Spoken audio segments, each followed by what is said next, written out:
This hearing on the Department of Energy Atomic Energy Defense Programs and Department of Defense Nuclear Weapons Programs of the Armed Services Committee, Subcommittee on Strategic Forces will come to order. And I want to thank our witnesses for appearing here today and for their service to our nation.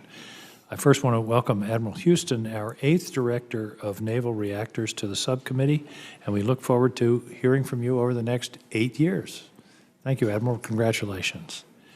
Today's hearing consists of 2 panels to review the budget request for defense nuclear activities at the Department of Energy and the Department of Defense.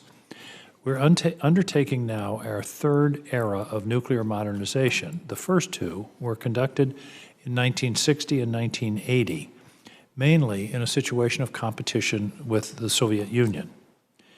However, now we face 2 heavily nuclear-armed near-peer competitors, Russia and China. More than ever, we're relying on modernizing our triad to perform the deterrence mission which is the bedrock of our national security strategy. This year, we were informed that there is a Nunn-McCurdy breach of the Sentinel ICBM replacement program. General Bussiere, I will want to know how your command is investigating this issue. Administrator Hruby, pit production costs continue to climb at the Savannah River plant, and I look forward to your telling us how you're tracking and working on containing them. And Mr. White, you perhaps have the toughest job of all, managing the largest liability of the federal government, which in 2023 was estimated at $531 billion. I want to know what you are doing to work your way through this backlog of cleanup and whether there are less costly methods to dispose of some of the tank waste at Hanford while still meeting our commitments to the state and to the environment. Because we have 2 panels, I would appreciate if you could make short 2- to 3-minute opening statements. We'll have 5-minute rounds of questions. Again, welcome to the committee. Thank you for your service. Senator Fisher. Thank you, Mr. Chairman, and thank you to all of our witnesses for being here today. Our nuclear deterrent underpins our entire national security strategy, and it must remain safe, reliable, effective, and credible. We face 2 peer nuclear adversaries for the first time in history. While our current nuclear weapons and delivery systems meet the threats of today, I am increasingly concerned that our planned force posture for the 2030s and beyond will be insufficient. We need to start laying the groundwork today to set the conditions for success in the future. I look forward to hearing from the witnesses on both panels on the progress being made with current programs of record and what additional resources or authorities are needed to accelerate that progress.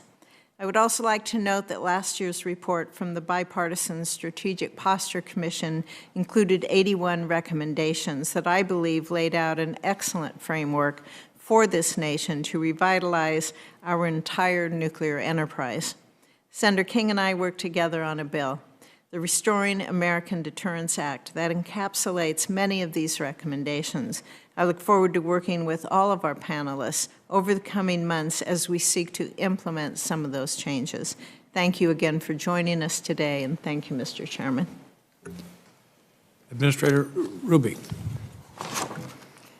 Well, thank you, Chairman King, Ranking Member Fisher. It's a pleasure to be here to present the President's fiscal year 2025 budget request for the Department of Energy's National Nuclear Security Administration. In today's complex and dynamic security environment, NNSA is delivering. Last year, we provided the Department of Defense over 200 modernized weapons on schedule. Our nuclear nonproliferation and counterterrorism programs are advancing technologies and partnerships that are responsive to today's global environment. We are preparing for the future by revitalizing our infrastructure and staying at the cutting edge in select science and technology. NNSA's FY 2025 budget request of $25 billion reflects these priorities. The nuclear weapons program of record has grown from 5 to 7 systems to be delivered or in active production within the next decade. This request supports all those systems with the exception of SLICM-IN just due to the timing of the 2025 budget request and the FY 2024 NDAA. However, NNSA is fully committed to fulfilling the SLCM-N requirement. These 7 systems represent modernized weapons for all 3 legs of the triad, and the new capabilities responsive to today's security environment. Additionally, the request supports 2 Phase 1 studies to prepare to meet future deterrent needs. To deliver this demanding schedule, NNSA is prioritizing infrastructure investments to get needed capabilities completed on time, while also pursuing a longer-term strategy of a responsive, flexible, and resilient enterprise. High-priority projects include the PIP production facilities at Los Alamos and Savannah River and the uranium and lithium processing facilities at Y-12. Our defense nuclear nonproliferation activities are also responding to today's global dynamic and anticipating the future. In summary, NNSA is holistically supporting nuclear deterrence and strengthening relationships with our allies and partners. There's a lot of work ahead, and we appreciate your support. Thank you. I look forward to your questions. Chairman King, Ranking Member Fisher, distinguished members of the subcommittee, thank you for the opportunity to testify today. Your support for the naval reactors enables my team to design, operate, and maintain a globally deployed force of submarines and aircraft carriers that reliably and consistently carry out our national security missions around the world. Today, the U.S. Navy's nuclear power warships are operating alongside our allies and partners in hostile regions, providing forward presence and safeguarding stability in a world that is increasingly tense. Our global presence continues to be supported by strong allies and relationships.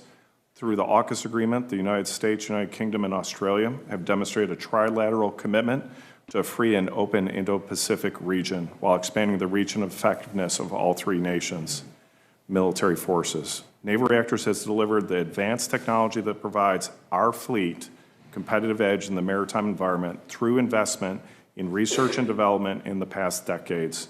Our talented people, our peerless technology, and our state-of-the-art facilities give us the ability to operate submarines and carriers wherever and whenever we choose. We must step up this investment if we want to sustain and exploit that advantage. My budget request for fiscal year 25 is $2.12 billion and invest in each of the following 3 areas and 2 priority projects. First, my request supports our most important resource, our people. The talented and dedicated people within the naval nuclear propulsion enterprise are essential to the management and oversight of the important work we perform for our nation. Second, the budget reflects continued investment in R&D of technology to support our current and future fleet, to substantially lower costs, reduce construction timelines, and add fleet capability. Finally, my requests focus on investment to modernize the critical infrastructure throughout our 70-plus year Department of Energy laboratories and address our legacy environmental liabilities. I'm also seeking your continued support for 2 national priority projects. The first, continued development of the reactor plant for the Columbia-class ballistic missile submarine, directly supporting the Navy's #1 acquisition priority. The second project is continued construction of the Naval Spent Fuel Handling Facility in Idaho, which enables long-term, reliable processing and packaging of spent fuel from the Navy's nuclear fleet. In closing, your strong and enduring support enables Naval Reactors to provide the nation a nuclear power fleet that is unrivaled. I respectfully urge your endorsement of our fiscal year 25 budget request. Thank you. Thank you, Admiral. Mr. White, you must have one of the toughest jobs in the federal government. Give us an update. Thank you, Senator. Chairman King, Ranking Member Fisher, it's an honor to appear before you. The EM mission reflects the United States' commitment to cleaning up the environmental legacy of national defense programs that helped end World War II and the Cold War. While our mission is rooted in the past, we're very much focused on the future. Cleanup progress at the Savannah River site in South Carolina, for example, is leading to a greater role for NNSA there. Cleanup accomplishments are boosting the clean energy economy in Tennessee and helping the Oak Ridge National Laboratory and the Y-12 National Security Complex prepare for expanding national security and research missions. As buildings like the biology complex have come down, national security and science missions have the space to be built up. The budget request positions EM to deliver on these and other priorities that drive risk reduction, progress skyline changes, and help us ramp up tank waste treatment, which is the largest part of the environmental liability that you mentioned earlier. In Washington, 800,000 gallons of tank waste have been treated at Hanford and will ultimately be stabilized in glass. The waste treatment plant melters have reached operational temperature and have been used to pour the first containers of test glass from both melters. The testbed initiative is advancing as another potential option to accelerate the Hanford tank waste mission through commercial grouting and disposal. In parallel, we've reached a breakthrough agreement with the state of Washington and the EPA that charts a safe and achievable path for the Hanford tank waste mission.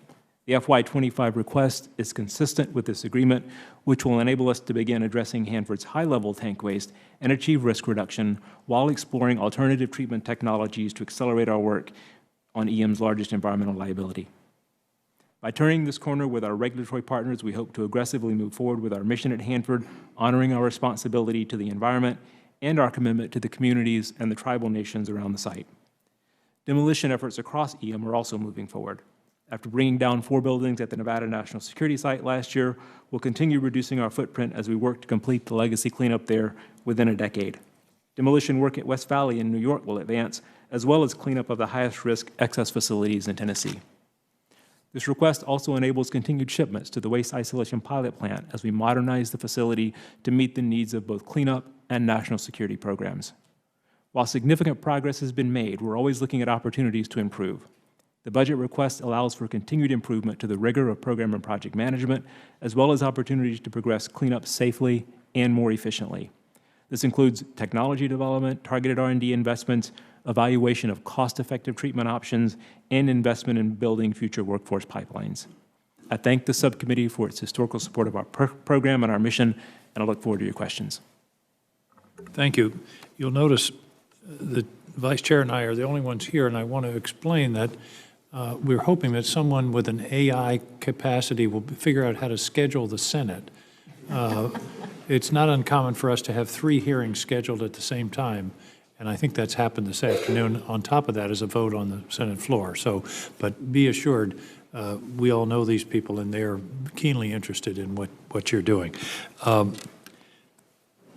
Administrator Hruby, is Savannah River a practical project? Is it going to be able to be brought in at a reasonable time at a reasonable cost? That the numbers keep going up and the date keeps moving out. Give me an update on Savannah River. Yeah, thank you, Senator King. I'd be happy to. In short, I would just say absolutely. It's a practical project, and real progress is being made. We've done a lot of things to make this project more realizable, but the costs have gone up. I have much more confidence in the cost. I think we all have much more confidence in the cost and the time estimate to complete this. So our goal now is to complete construction of Savannah River in 2032. And then to start the process to do rate production and have that complete in 2035 or 2036. Is Los Alamos going to be able to meet the demand that we have for pits in the meantime? They are. So Los Alamos will be producing 30 pits per year in 2028 for the W87-1. One's been already produced this year, is that correct? We have, we've made pits at Los Alamos. We have not, we're going to make our first fully WR certified, War Reserve certified, diamond stamped as we call it, pit this year. But we made 9 complete pits last year plus 5 developmental pits last year at Los Alamos. So we're feeling a lot more confidence in our ability to make pits there repeatedly. We'll get our certification. We'll be on our path. We have a very, detailed schedule path for 30 pits per year at Los Alamos. Let me change the subject. One of your areas that you mentioned is nonproliferation. One of my biggest concerns is nuclear material falling into the hands of terrorists. Mm-hmm. In an open setting, what can you tell us about what steps are underway in order to prevent that from happening? We have nuclear states, some of which are rather unstable. We have a nuclear state that seems inclined to sell things. That's the nightmare, because we've all talked about deterrence. Deterrence doesn't work with a terrorist. Yeah. They don't have a capital city that is at risk, and they don't care about dying. So we're going to have to rely on nonproliferation and intelligence. But what can you tell us in an open setting about dealing with that issue? Well, we work with everybody that we can to get rid of weapon-usable material or materials that would make dirty bombs. Terrorists are usually not in that group.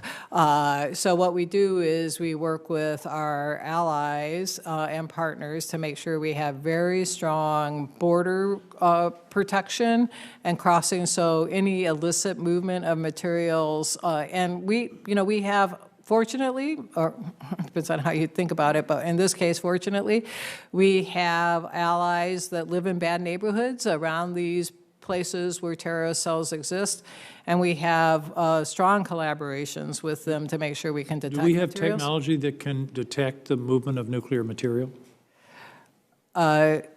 Somewhat. Again, we're in an open setting, but insofar as you can answer that question. Yeah, somewhat.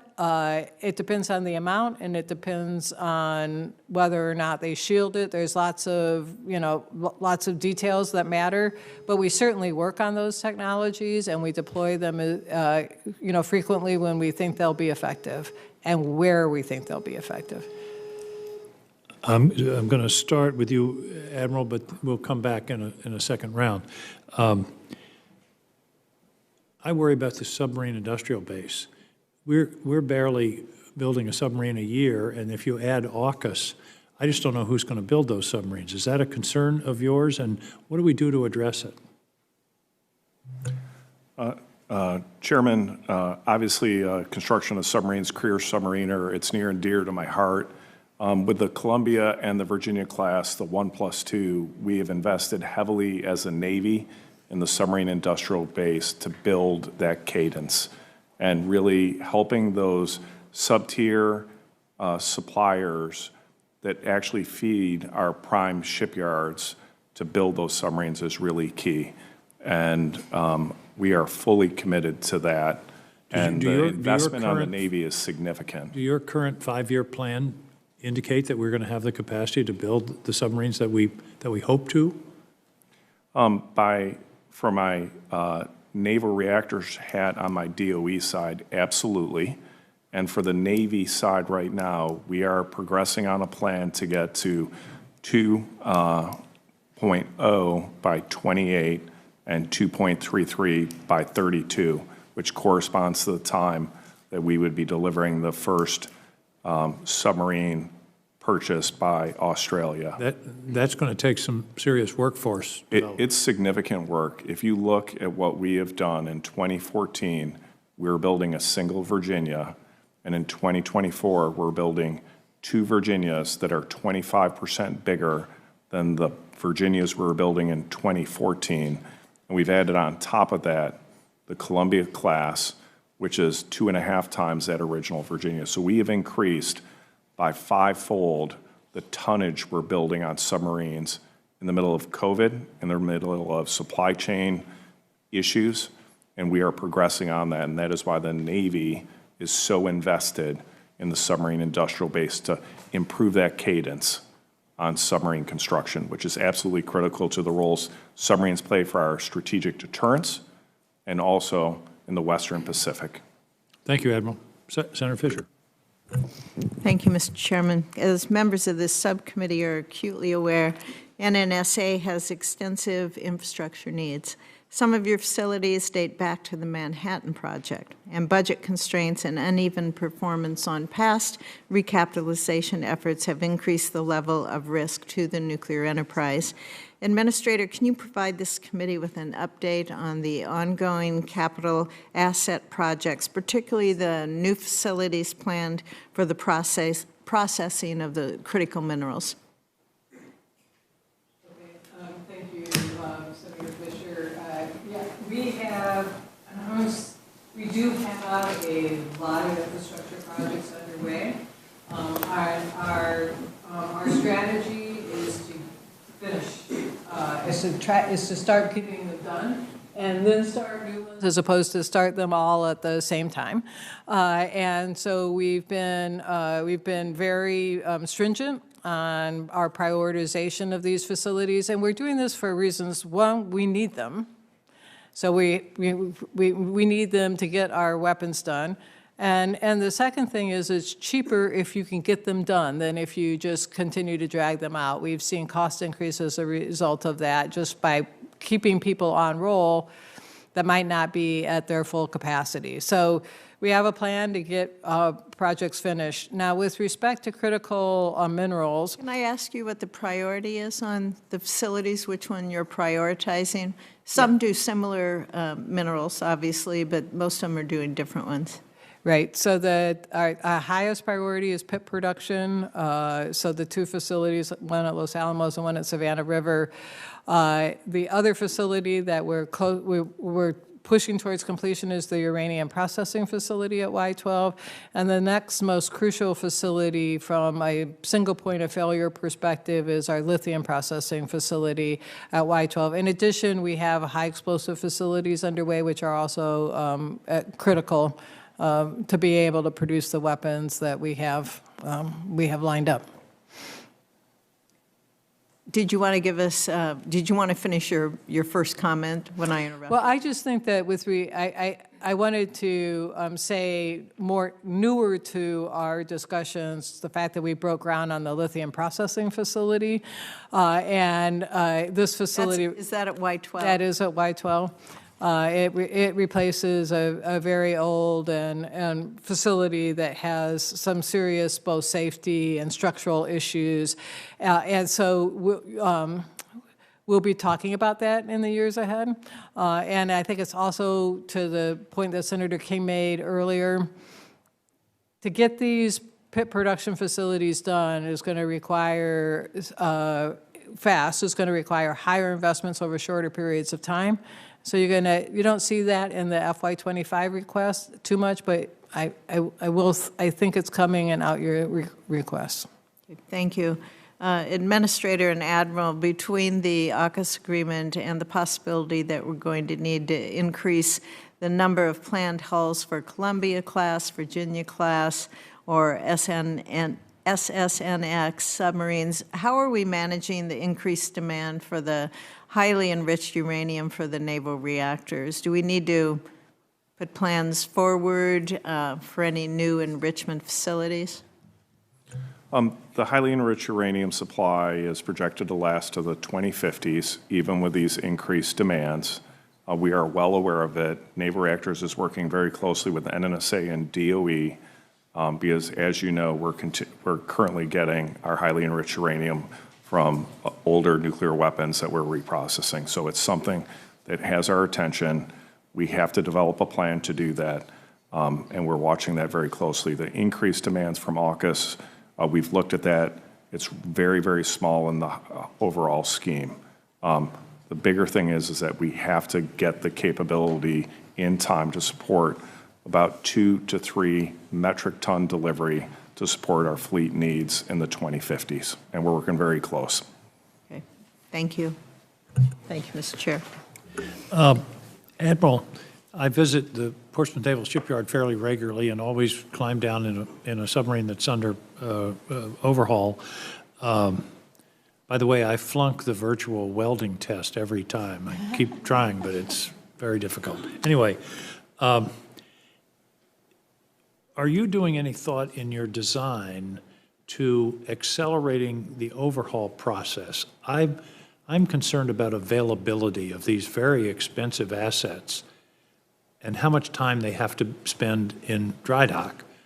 Are there, for example, Senator Fisher and I were in Minot, North Dakota, and we went down into the missile field, and the old missiles, you had to practically take them all apart to get to some of the pieces that needed maintenance. Is this something that you think about in the design of the submarines in order to get them in and out of overhaul on a more accelerated timetable? Yes, Senator, that was my first time I met you. You were governor, and we commissioned the Maine up in the Portsmouth shipyard. So it's an incredible shipyard.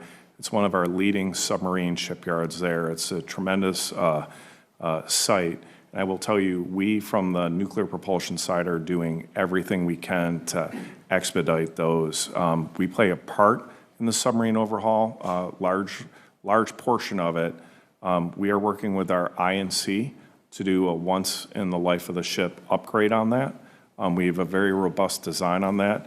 We are looking at maintenance activities such as our media discharges to do a once in life, and we are pushing technology We have invested heavily in additive manufacturing because from a naval reactor standpoint, I own both the technical requirements and I also own the financial levers to pull, and I'm actually leading the way for NAVSEA. And I have components now that are being additively manufactured that are going into our primary plants, our reactor plants, to lead the way.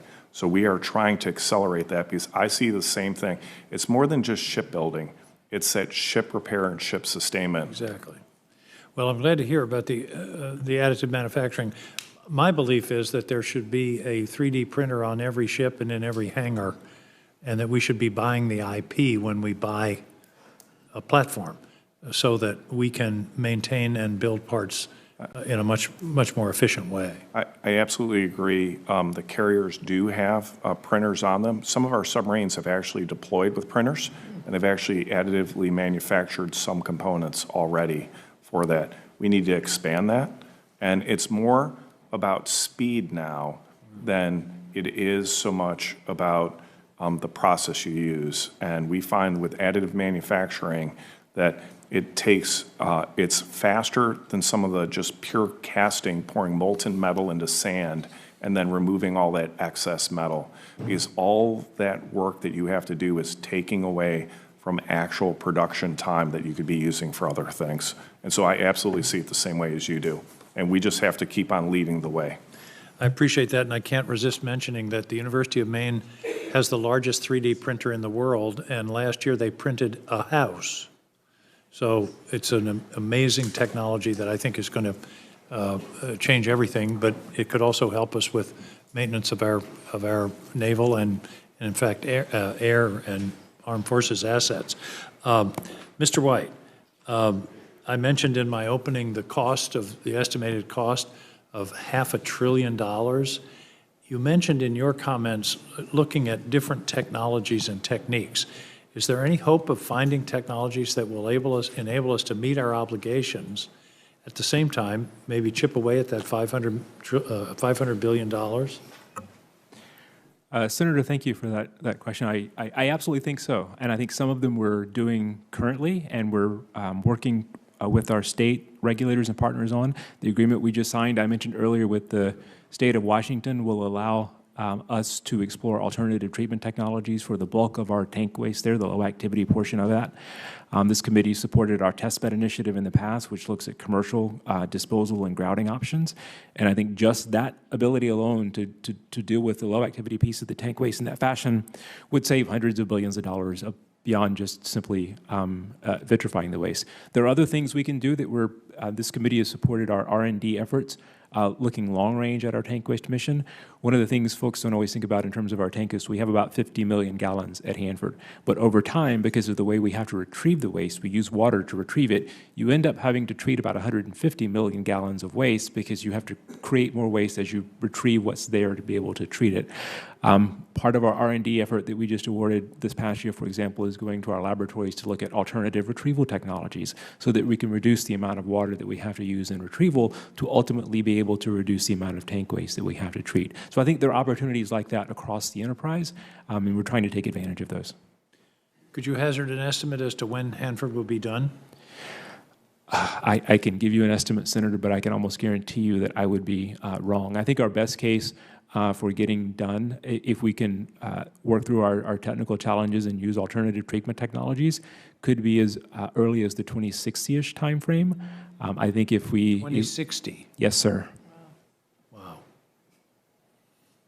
That's quite And it could otherwise be much longer. Keith Richards might be dead by then.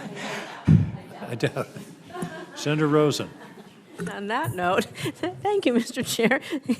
Thank you for holding this hearing. It's really important. Thank you all for the work that you do. It's so important to us in Nevada, as you know, and because the Nevada National Security Site, it has been called the battlefield of the Cold War, and what was then known as the Nevada Test Site, those of us in Nevada still call it the Nevada Test Site, was ground zero for the majority of our nation's nuclear tests, where 100 atmospheric and 828 underground tests were conducted from 1951 to 1992.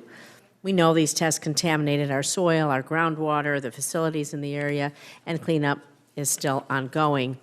And so, Mr. White, can you please provide us an update on the cleanup projects within the security site, and do you have the adequate resources to complete the task? Thank you for that, Senator, and I very much appreciate the support from Congress over the last couple of years in adding additional funds to our cleanup budget in Nevada. I think that's helped us in a couple of cases. We've been able to install more robust inspection capabilities for our disposal activities there, and we've been able to optimize some of our D&D efforts. Right now, we're very much focused on what I think is a historically interesting part of the site where some of the nuclear rocket work was done, so the test cells and the old facilities there were being D&D'd. Within our current approach, we should be able to get that work done in by the 2030 timeframe. Wonderful, thank you. And Administrator Hruby, today the site conducts those subcritical experiments to verify the reliability, the effectiveness of our nuclear stockpile so that we never ever have to return to the days of above or below ground testing, explosive testing. And so last week, this first subcritical experiment in roughly 3 years was conducted in the principal underground laboratory for subcritical experimentation, much easier to say pulse facility. And so, can you discuss the importance of that experiment, why subcritical experiments and other experiments taking place at the Nevada National Security Site are vital to our stockpile stewardship and ensuring that we can continue to certify the stockpile without, again, ever returning to underground explosive nuclear testing? Yeah, thank you, Senator Rosen. It's good to see you again, and we're very proud of the fact that we had a successful subcritical experiment just last week. These experiments are so important because they allow us to study actual plutonium without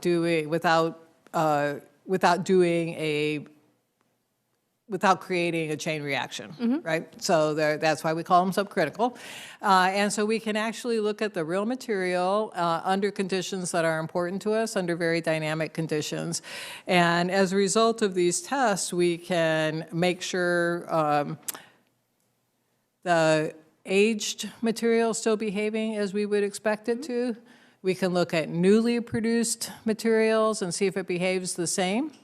And we can learn new things by our high-fidelity experimental data collection.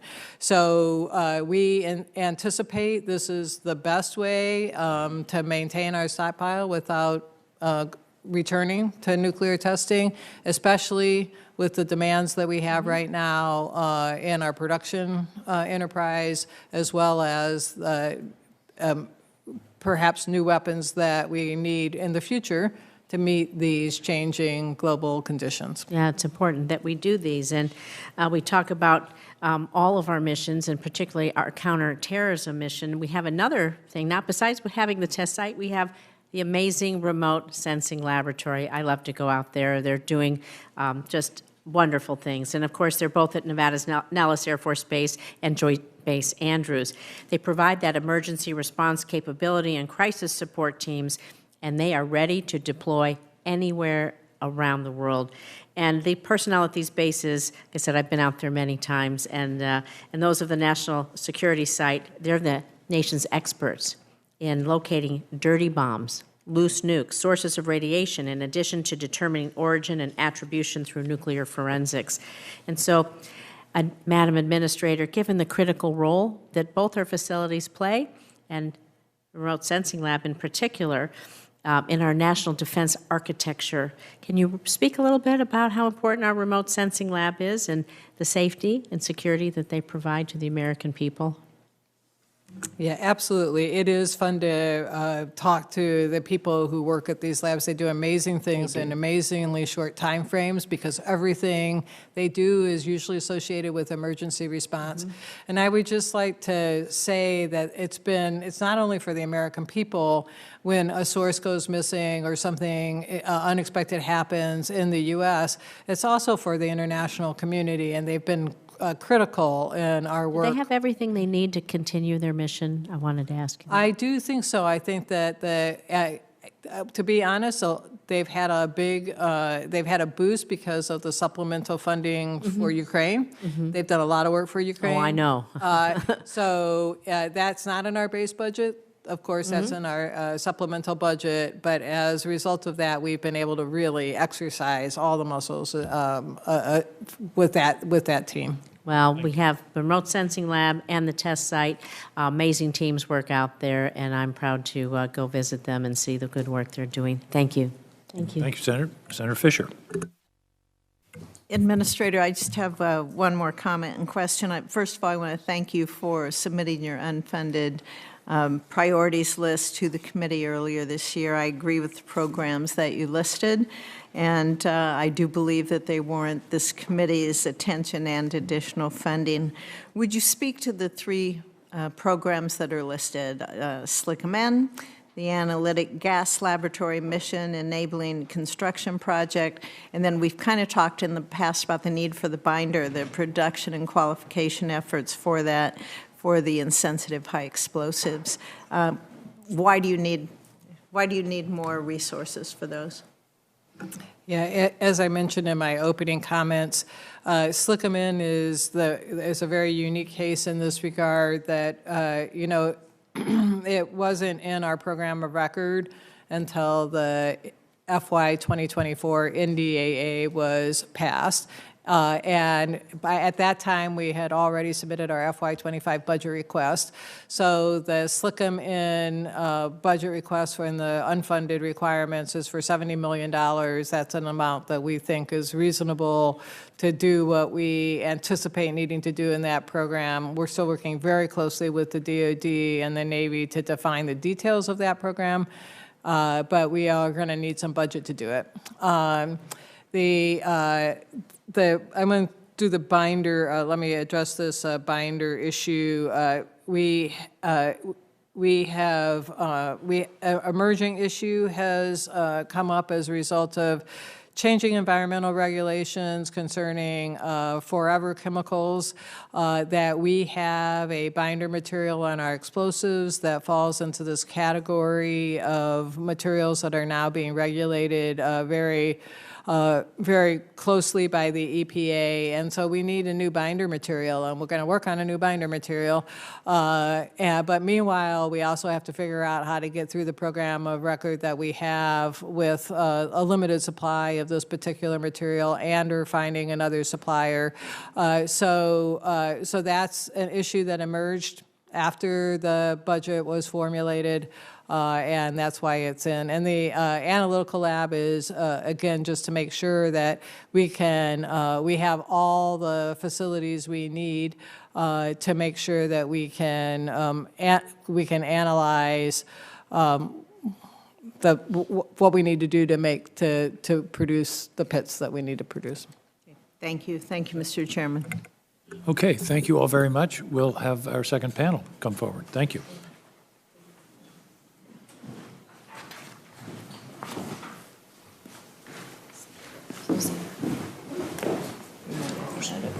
Bussiere. He's from Vermont. Yeah, actually, his family's in Maine. Was that right? Yeah. Okay. There's still time.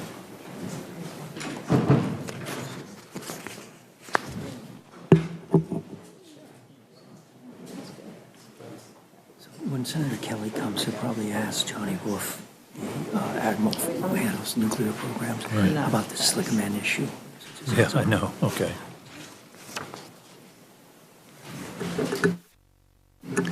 Dr. Adams, are you leading off? Yes. You are now. You are now. Some short opening remarks. Sir? Are you requesting short opening remarks? Yes, please. Okay, thank you. Yes, so Chairman King, Ranking Member Fisher, and members of the committee, it is an honor to be here before you to discuss the President's fiscal year 2025 budget request for the weapons activities portion of DOE and NSA's activities. Thanks to support from this subcommittee and the full committee and Congress in general, and the efforts of our outstanding dedicated workers across the nuclear security enterprise, we are steadily improving our infrastructure, and our capabilities while we are also taking on new challenges as they arise from a worsening global security situation. The FY25 weapons activities budget request of about $19.8 billion will support our continued commitment to design, manufacture, certify, transport, maintain, and assess the safe, secure, and reliable warheads that are needed to keep our deterrent credible and effective. Toward that end, we have added programs for the B-6113, gravity bomb, and the nuclear sea-launched cruise missile to the other 5 warhead programs that have been and continue to be in our program of record. We have accepted the challenge of delivering the 2 new warheads within the same time frame spanned by the other 5. In fiscal year 2023, as Administrator Hruby mentioned, we delivered more than 200 modernized warheads to the military, with all deliveries on schedule. The FY25 budget request supports our commitment to continuing on-time deliveries into the future. It reflects time phasing of many efforts, including construction projects, to ensure that capabilities are ready by the time they are needed for warhead delivery. In closing, I would like to thank again this subcommittee, the full committee, and Congress for the support that has enabled NNSA to deliver on its important national security missions to date, and I look forward to your questions. Thank you, sir. Admiral Wolfe. Chairman King, Ranking Member Fisher, thank you for the opportunity to testify on behalf of the Department of the Navy's budget priorities for nuclear forces. As Director of Strategic Systems Programs, my mission is to provide credible and affordable strategic solutions to our warfighter. For nearly 7 decades, and with Congress's steadfast support, the Navy submarine force has served as the foundation for the U.S. strategic posture, operating on continuous patrol and providing assured second strike capability. Since I testified before this panel last year, we have built on this remarkable history of deterrence, marking such milestones as the final demonstration and shakedown operation for our Ohio-class ballistic missile submarines, establishment of a new nuclear office for the sea-launched cruise missile SLICM-N. Additionally, in coordination with our NNSA partners, we are initiating a nuclear weapon project to adapt a nuclear warhead for this new capability. This work has not been without its challenges. Long periods of nuclear sustainment have atrophied the domestic industrial base and its critical skills. Significant investments are required to build back capacity to handle multiple concurrent nuclear modernization programs. Furthermore, we are seeing exceptional inflation-based cost growth due to the aging industrial base, associated supply chain challenges, and material obsolescence. Nevertheless, we must continue to sustain today's deterrent while modernizing for the future. First and foremost, we must maintain the current D5LE missile inventory and provide the necessary operational support to sustain Ohio-class submarines through the end of their life in the early 2040s. Secondly, along with PEO-SSBN, we must continue to ensure a seamless transition between Ohio-class and Columbia-class submarines. For my command, SSP, this requires a seamless transition of the current Trident II D5LE weapon system onto the new Columbia-class ballistic missile submarine. Finally, one of the greatest advantages the United States has is its alliances and partnerships. For decades, U.S. policy has recognized the contribution of an independent British nuclear deterrent adds to NATO and indeed global stability. SSP will continue to support and sustain this most important relationship. Execution of these priorities is only possible through investment in our people, our infrastructure, and our industrial base.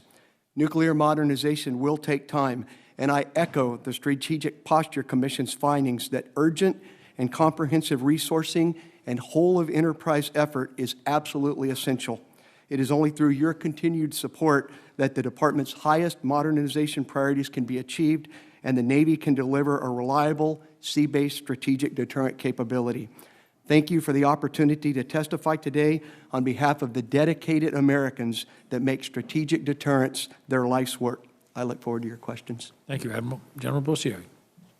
Good afternoon, Chairman King, Ranking Member Fisher, and distinguished members of this committee. I'm honored to represent the men and women of Air Force Global Strike Command and provide you an update on our mission, our airmen, and our ongoing modernization efforts and the challenges in sustaining our legacy weapon systems. I'd like to thank Congress for its support not only to national defense, but the Air Force's long-range strike and nuclear deterrence missions. My full statement has been submitted for the record. Air Force Global Strike Command was established in 2009 to ensure focused leadership and oversight of the Air Force's nuclear mission. I am grateful to the members of this committee for your steadfast support as we continue to move forward with the modernization of our weapon systems. The timely modernization of our nuclear triad, of which Global Strike is responsible for 2/3, remains the command's paramount focus. With our current modernization efforts, including our land-based ICBMs, bomber force, helicopter force, nuclear command and control platforms, weapons generation facilities, and nuclear weapons. This committee is keenly aware of the threats facing our nation today and in the foreseeable future. We currently face the challenge of deterring two major nuclear-armed competitors, the People's Republic of China and the Russian Federation, both armed with modern and diverse nuclear capabilities. Additionally, we are aware of the escalating nuclear threat presented by the Democratic People's Republic of Korea and the possibility of a nuclear-armed Iran. Not only is the command leading the charge in sustaining current forces and deploying future long-range strike weapon systems, Global Strike Command is acutely aware that the nuclear deterrence mission is the bedrock of our national defense strategy and foundational to our nation's defense and essential to that of our allies and partners.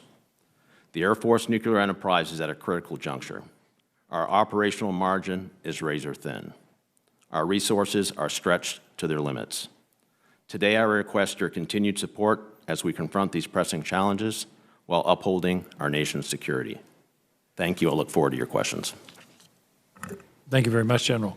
Admiral Wolfe, we who work in this area so frequently, sometimes things just go by and we take them for granted. You said something very important in your opening statement about a secure second strike capability. Why is that so important to deterrence? Yes, sir. I mean, obviously, if you think about it from the adversary's perspective, anything that they may think they could do as an initial strike, the SSBN force is always out there on alert, on patrol, unknown where they're at, but certainly, if ever called upon, they are survivable and could ensure that a second strike from our nation could be performed. So that is absolutely critical as you look at deterrence and what it means. So the idea is that the adversary can't think that they can knock us out entirely with one strike. If you've got the survivable at-sea capability, that must give them pause. That's yes, sir. The theory. That's absolutely correct. Thank you. Dr. Adams, many of the production lines, and I think you touched on this in your testimony, for the components have been dormant for many years. Do we have the physical assets and the people to be able to bring those lines back in order to meet the demand that we're seeing in our modernization? Yes, sir, we do. Thank you for that question. Yes, thank you. I'll repeat my answer. Thank you for the question, Senator King. The short answer is yes, sir, we do. We don't have a lot of margin. We have to time phase things carefully so that we deploy the needed capabilities in time for when they're needed for given warheads.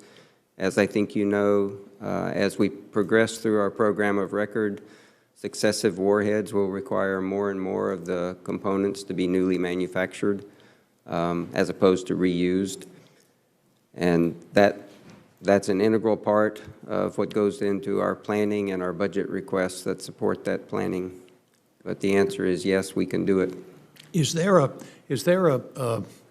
an end date to a nuclear warhead? In other words, I've seen in New Mexico those rows and rows and rows. Is there some point where they're deemed useless and we have to reprocess? What's the estimated lifespan of a nuclear warhead? The answer is different for different warheads, and it's different for different components. We are a conservative bunch by our nature and by the importance of our mission. We don't certify things to be out in the stockpile unless we are highly confident that they can still meet all the military requirements. If there's an exception to that, we duly note it and work with the services and DOD to accommodate those exceptions. But we do retire our warheads, and we dismantle them, and we do recycle that material. And that's when that material can go to Admiral Houston for naval reactors. It goes various places. We recycle the material that goes into our newly manufactured warheads, for example. The plutonium we will use for pit production will be recycled. The highly enriched uranium that we use for our warheads is recycled. And of course, yes, it's older secondaries that are the source of material for naval reactors and also for some other defense-related and NNSA-related uses. Thank you. General Bussiere, you're engaged in the overseeing and in many ways managing the Sentinel rebuilding. Are you satisfied that we have the organizational structure to manage that process? Because as you know, we're facing a Nunn-McCurdy breach. I think it's important to note that the problem is not the missiles, but the civil works. Do we have the structure and the people in charge that are necessary to make sure we can get beyond that and get that project moving forward? Senator King, that's an excellent question as it relates to how we're rebuilding the management team that oversees the Sentinel weapon system. Is your mic on? I'm having a little trouble. Could you get a little closer to your Yes. mic, please? Thank you. So as you know, in NDA 23, we were directed at Global Strike Command to stand up a site activation task force relating to the transition from Minuteman III to the Sentinel weapon system. That directorate stood up last August, and General Connor is the general officer I put in charge of that. And as you know, the 24 NDA requires the department to look at those various different authorities within the Department of Defense that should be delegated to that task force to oversee the transition from Minuteman III to the Sentinel program. Do we have the structure that we need? We haven't returned back to Congress with our recommendations on those responsibilities, primarily because of the pause with the Nunn-McCurdy process going through right now. So we still owe that answer from the 24 NDA back to Congress. We'll look forward to having that, because this is one of the most important and frankly expensive projects that we have underway, and we really, I'll sleep better at night if I know somebody's in charge. My philosophy of management is you want one throat to choke. I think we need to be sure that there's somebody who's ultimately responsible for this. Yes, Senator, and I think you're looking at him. Thank you. Thank you for volunteering. Senator Fisher. Thank you, Mr. Chairman. Thank you, gentlemen, for being here today, and thank you for your service. Admiral Wolfe, one of the recommendations of the Strategic Posture Commission's report was to, quote, accelerate development and deployment of D5LE2, end quote. How is your organization evaluating different avenues to ensure that this critical update is available as soon as possible? Yes, ma'am. Thank you for the question. So where we're currently at right now, we are within a year of getting to what we call Milestone B, which is really where we will settle in on what the trade studies have told us the right architecture is going to be, and then where we start to get the entire program in alignment to move forward to understand what the schedule will really be to first meet where we know we need to get, which is in the late 30s when we run out of current assets. But then once we anchor that, that will give us the opportunity to look to see if there are any opportunities to accelerate. We're certainly aware of what the Strategic Posture Commission recommended, and as we go through this, that will be taken into account as we start to lock in that program. You have a really important responsibility just to manage the transition from the Ohio class to Columbia to make sure that we have the warheads necessary to put on those boats that are out there. How How are you managing all of that? What input do you have there? Because that's what, 60, 70% of warheads that are deployed. How are you able to control the timeline and make sure we can meet it by getting all of the factions together? Yes, ma'am. So The administrator, Dr. Adams, how's this going to work So I think here? it's a whole of Navy effort with the way we originally structured the way we would transition between Ohio and Columbia. And that's why if you look at the decision that was made when we said we were going to have a replacement for Ohio, we made the decision that ostensibly the weapon system that I'm responsible for and the warheads that go on that weapon system, we are ostensibly picking that up and moving it to Columbia. So from a design development perspective, although there are a few differences, it is essentially the same system. And as we manage this transition, the way we've done it is, as Ohio will come offline, we take those assets and then we'll load those onto a Columbia. So that's how we guarantee that when we're asked to meet Operation Global Citadel requirements for U.S. Strategic Command, we have the assets, we have the timing, because we will not download anything before we know we've got the new platform to upload. So I'm able to manage all of that with the assets we have so that as the timing works, we control when that will occur. And there will not be a gap. No, ma'am. As a matter of fact, as you are very aware, to ensure that there's not a gap, although not in my portfolio, the Navy has decided we are looking at a certain number of Ohio class that we could potentially extend in the event that a Columbia may show up late, so we can always meet the STRATCOM requirements of Operation Global Citadel. Yes, ma'am. Thank you very much. General Bussiere, nice to see you, sir. I'm pleased to see that the Air Force has moved forward with SAOC. Can you provide us with an update on the program and how fiscal year 25, the budget request is going to support that specific part of our NC3 architecture? Yes, Senator Fisher, we're really excited about the decision and the announcement of the industry partner that was selected for the Strategic Airborne Operations Center. Sierra Nevada Corporation was selected by the department, and the threshold number of the platform is 6 aircraft, with the objective number of the platform is 8 aircraft. The 25 budget, I think, like we previously had talked about briefly, is primarily for research and development, and as well as starting to look at some of the construction projects required for the additional aircraft that will be based at Offutt Air Force Base in Omaha. Thank you. Senator Kelly. Thank you, Mr. Chairman, and thank you to all of our witnesses for being here today. I'd like to talk a little bit about the submarine-launched cruise missile, the nuclear version, SLICM-N.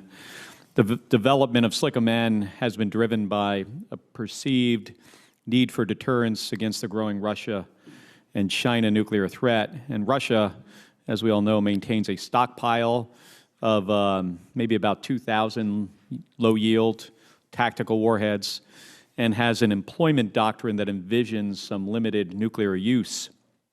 The SLICM-N is theoretically meant to ensure that our adversaries know that we have the ability to respond in kind. In short, it should give us more flexibility. But I'm concerned that we are spending money and taxing our manufacturing capacity for a redundant capability. With the addition of the B-61-13 and the SLICM-N, the National Nuclear Security Administration has a lot on its plate. We're also developing a W-76-2 low-yield warhead, and the Air Force is soon going to have the long-range standoff missile on a B-21, and its W-80 warhead has a low-yield option with it. I'm also concerned about the changes we would have to make to Virginia-class subs to accommodate SLICM-N. So, Vice Admiral Wolfe, what would it cost the Navy in time, funds, long-term limitations to take conventional torpedoes off of our attack submarines to accommodate a low-yield nuclear weapon, SLICM-N? Yes, Senator, thanks for the question. So certainly, we've started to look at that, and actually there is a report out already to Congress at the classified level for some of those initial impacts.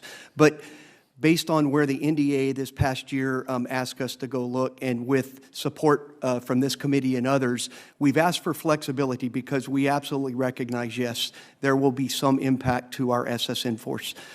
But if you look at the options that it provides to the President, and if we're allowed to go look at how to not impact anything else, to your point, with the nuclear modernization that we're already doing for the Triad, which is absolutely fundamental, we are looking at what options we can provide that will give us that capability with minimum impact for both the Navy and for NNSA to go make this happen. So we are in the process of looking at all that right now with the added flexibility that we've asked for to do that. I read the report yesterday, and you say limited impact, and I don't want to get into details of a classified report, but some of it did not seem like the different options that were given were not limited impact. And I want you to go into a little bit about what would we need to do to a Virginia-class sub in terms of modifications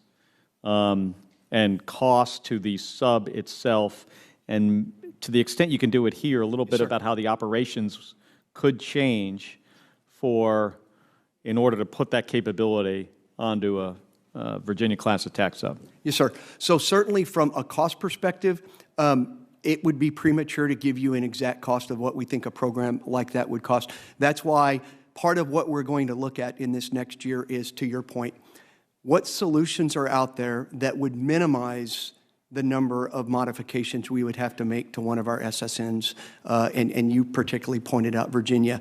There is no doubt that based on the solution, the impacts could be greater, or they could be less, depending on, which is why we've asked for the flexibility to be able to go look at multiple solutions to try and weigh that. That's from an impact to the actual platform.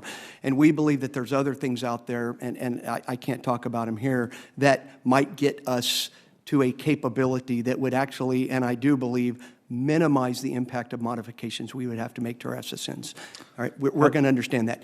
Now, from an operational perspective, you're absolutely right. Anytime you have a conventional mission with a nuclear mission, you have to be very careful to segregate those and make sure that our warfighters understand how that operates. Again, as we come through material solutions, impacts to the fleet will also be taken into account as we get through what a solution would look like. And then it's just going to be a matter of what would the cost of that solution be as we lock in, and what support do we need to go make that happen. One big concern I have is when you look at a conflict between the United States and a near-peer adversary that has, maybe in some cases, could have a bigger fleet, both in naval and merchant vessels.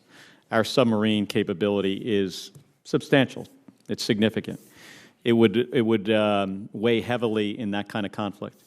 And when I think about the probability of firing a conventional torpedo, out of a submarine, out of a torpedo tube, and the likelihood of having to do that multiple times, and just the rather shallow depth of a magazine, not a lot of rounds you have aboard the sub. Sure, certainly you can reload, but that takes some time, and there's risk involved in doing that.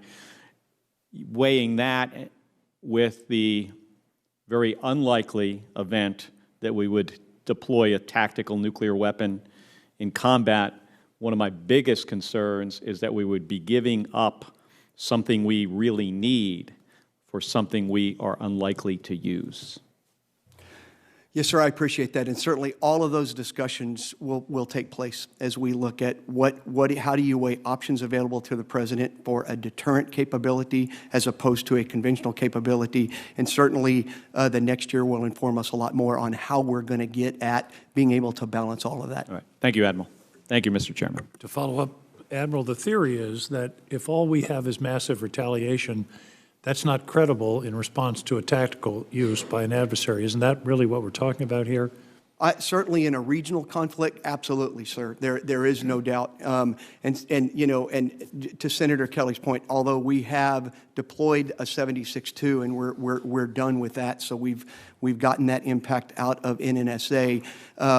You know, you ask yourself again, is that a credible scenario if you're trying to deter in a regional conflict? The Russians so all of those things are being taken The Russians into are account. talking all the time about using the possibility of using nuclear weapons. As Senator Kelly points out, part of their doctrine, escalate to de-escalate. Yes, sir. And it really is a matter of, as you talked again earlier about a second strike capability, anything that we can do to cause China or Russia to have pause on whether they would even consider any type of nuclear response, that's really what we're trying to get after with all these systems. Thank you. I want to ask a very basic question. The idea of the Ohio class and then the Columbia class with the ICBMs goes back, with ballistic missiles, sorry, goes back many years. That decision was made, I don't know, 30, 40 years ago when this was first being discussed. Are we making a mistake by sticking with ballistic missiles and not moving toward hypersonic cruise missiles or some, in other words, the problem with, as we had a hearing last week with the Missile Defense Agency, a ballistic missile, Sir Isaac Newton can tell you where it's going to land. It's I wouldn't say it's easy to intercept, but it's much easier to intercept than a maneuverable cruise missile. Should we be thinking fundamentally about, are we putting a 70s or 80s weapon on this modern submarine? Maybe we should be thinking about what these submarines are going to be armed with. Is that an off-the-wall idea, or is that something that you're thinking about? Sir, that's a difficult question to answer in an unclassified scenario. I'd be more than happy to have that discussion in a classified setting. But here's what I would tell you. Based on technology and the things that we're all experiencing, there is no one solution that fits every scenario where we could think about how we would credibly deter our adversaries. So I think certainly the triad that we have today still remains the bedrock and the foundation of our nuclear deterrent capability. There is no doubt when we talk about things like sea-launched cruise missile or we talk about some of these other things, there is a place for them, and those discussions need to be had in the future. I just want to be sure those discussions are happening and that we're not just doing what we've done, you know, we've never done it that way before. I hate that attitude. So I just want to be sure there are those discussions. Yes, sir. We do have those discussions all the time. Thank you. Senator Fisher. Thank you, Mr. Chairman. I don't have any more questions, but I appreciate your answer to Senator Kelly about SLCM-N. And I think it's extremely important that not only do we look at what our adversaries are doing and their comments that their public comments that they make, that we have to be able to have different options. And so I really appreciate the work that you do on that, and to make sure that a president would have options that would only add to the deterrence to make sure we would never have to use them. So thank you. I want to conclude the hearing, but General Bussiere, you mentioned the new NAOC, and a group of us almost 10 years ago went on one of the NAOCs around the country on a flight with a simulated attack, and it was one of the most sobering experiences of my life. I would urge you to think about inviting members of the committee, members of Congress to take that trip, because it takes it out of the hearing room and becomes much more real as you think about what challenges this country might face, what challenges the president might face in a situation. That was what came through to me, was that clock on the wall that told you how long you had to make a decision. I want to thank you all for the work that you do. It's some of the most important work that this government is doing. Deterrence is the bedrock of our strategy. You're on the front line of deterrence. Thank you very much. I appreciate your testimony. We'll hold the record open for additional thoughts and testimony and questions from our members. But for today, thank you so much for joining us. Thank you. Hearing is adjourned.